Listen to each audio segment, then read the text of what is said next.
Hi, this is Greg Shelton and Will Lloyd, and this is Freeform Saturday. We're out here at Veterans Park this beautiful spring day to enjoy the car show. I'm an old car nut, and Will, he's just a nut. But we're out here today. We're going to go see what's out here and have some fun.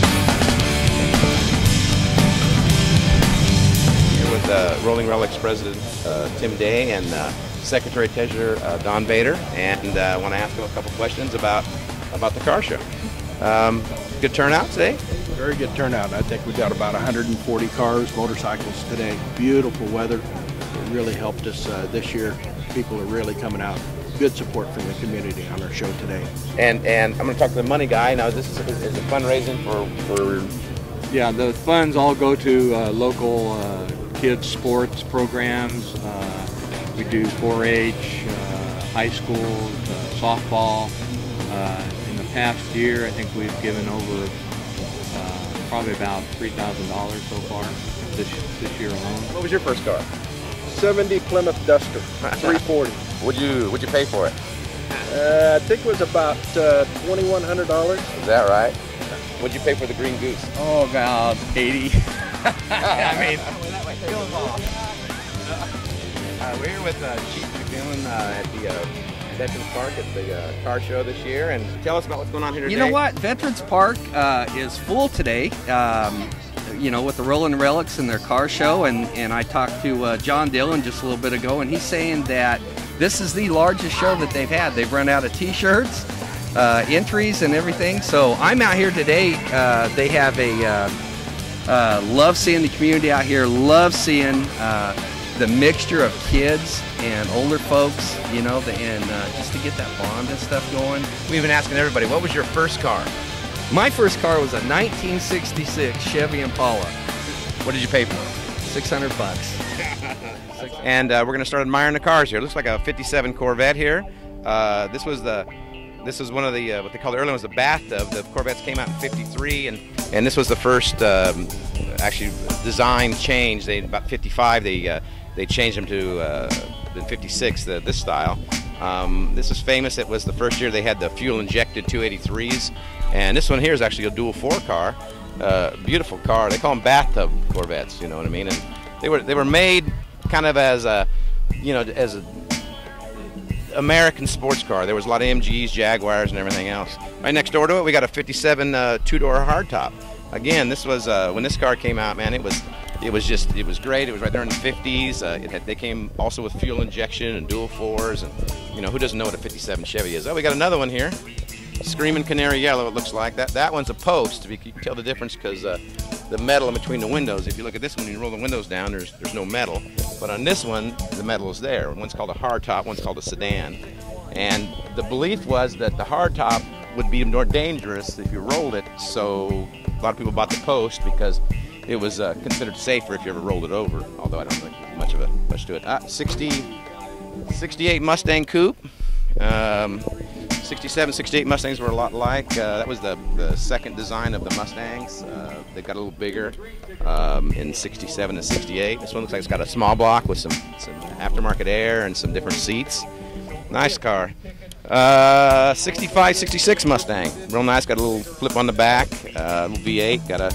Call that a Le Mans bar for cornering, hard cornering. The suspension wouldn't flex. Same way here. You got looks like it's either a clone or an accurate 65, 66 Shelby GT350. You can see here on the tag. You know, everybody knows what Shelby did. Shelby would take the Mustangs and modify them, and then they would use them in races and such like that. Now, I'm not really good on these old cars. I'm guessing that's a 40 Ford. Looks like it's a sedan, 2-door sedan. Nice, black, like that. 71 Le Mans, which is a lot like a GTO.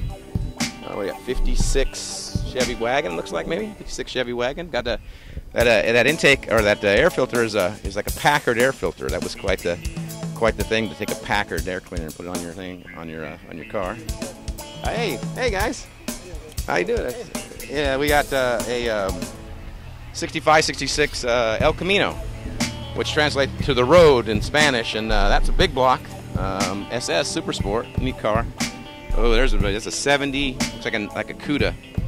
CUDA was short for Barracuda, and that was their premier muscle car from the 70s and stuff. They put Hemis in them, 446 packs, 440s. They were really the neat deal. I'm guessing what year? 30 what? 40 Chevy, right? Got a 40 Chevy, another popular one. Two-door sedan, right? Oh yeah, deluxe. Oh, I'm sorry, it's a coupe. I'm sorry. What am I saying here? I didn't even notice that. 40 deluxe coupe. Okay, we got what's called. This is called an Anglia. And what it was is Ford started exporting cars, or actually, excuse me, Ford started making cars overseas, and they would, over in England and stuff, they had small roads and the gas was expensive. They would they needed a smaller car, so they built what's called an Anglia. And it's an English Ford. They used a lot of them for taxis and everything else. And then they started bringing them over here in the 50s to, I guess, as the beginning of affordable cars and such. You know, and of course, first thing the hot rodders did, anything small and light, you know, boy, they started making, you know, put big motors in and make hot rods out of them. All right, we got I'm guessing a 57 Chevy pickup. What are you doing, Trouble? Causing no more trouble. No more trouble. I'm getting tired reading about you, man. I said, I don't know. No, keep it up. All right. Thank you for the kind words, Trouble. Thank you, sir. Anyway, we've got a 57 Chevy pickup, and that's what's called the big window.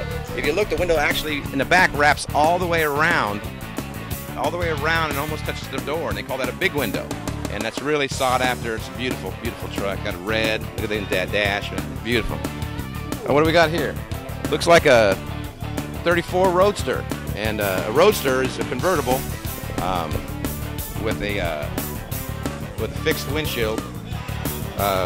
This is beautiful, beautiful redone. I think leather, gray. We got a small block Chevy with some Ramshorn exhaust in there. Nice. Oh, hey guys, are you having a good time? Oh yeah, real good time. Enjoying the weather? Yeah. We got a 60. We're gonna run through here. We got a 60-some Chevy. Oh, it's a Suburban or panel, and we got that's an old Rambler right there. It's been hot rodded. We got a Duster, which is a lot like a Scamp. I think a couple guys. Oh, here's Edsel, named after Henry Ford's son, Edsel Ford, and it was his idea, his brainchild. It was a complete disaster, and they lost more money on the Edsel than anything they'd ever built up to that point. Looks like it's a stylized 34 Ford. I'm guessing this is a 47 Chevy. Coupe. Oh, Thunder Chicken. 62 Thunderbird. Again, that was Ford's kind of the Corvette was Chevy's attempt at a sports car, and the Thunderbird was really Ford's attempt at a sports car. We got an Impala here. I think that the chief was talking about the Impala he owned. This is a 65 convertible. Oh, that's nice, boy. You know, another Mustang, 65, 66 coupe. We got a Crestline, a Ford. Looks like about a 50.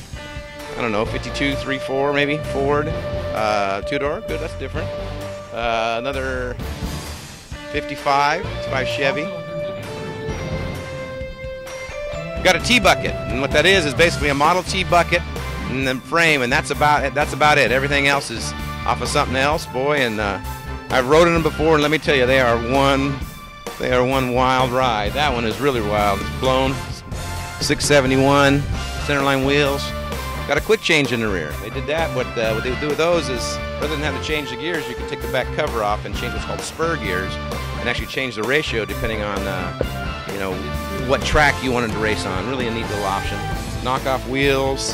No brakes on the front. Suicide brakes. What that means is there's no brakes. All the brakes are on the rear. So when you start slowing down, man, you better give yourself a lot of room. Hey, here we go. Got another Roadster here with a flathead in it. Flathead was the first V8 that came out in mass production, Ford 32.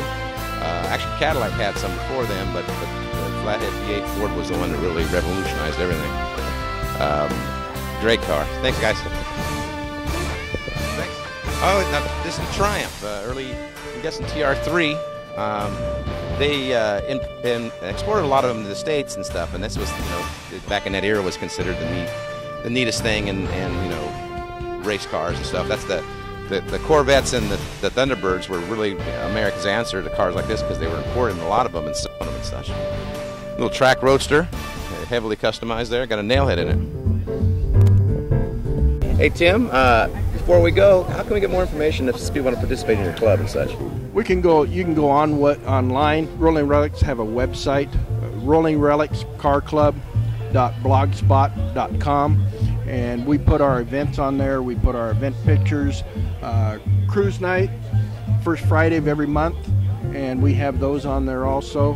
Club activities, and they're all on the website. So when's there use a cruise night at a different location? Cruise night, Pizza Factory, first Friday every month, 5 o'clock till whenever. Usually 7:30, 8 o'clock. Well, beer and the 50-50 drawing is done. Then the people kind of scatter once the money's gone. And you got some other events? I'm sorry I cut you off. Get some other events. We do have events. We've got Donut Derelicts meets every Saturday morning at Hergesheimer's Donut Factory, and then we also have a breakfast cruise for the members second Saturday of every month. So we have activities for the membership to just play with their cars. That's great. Hey, thanks again, man.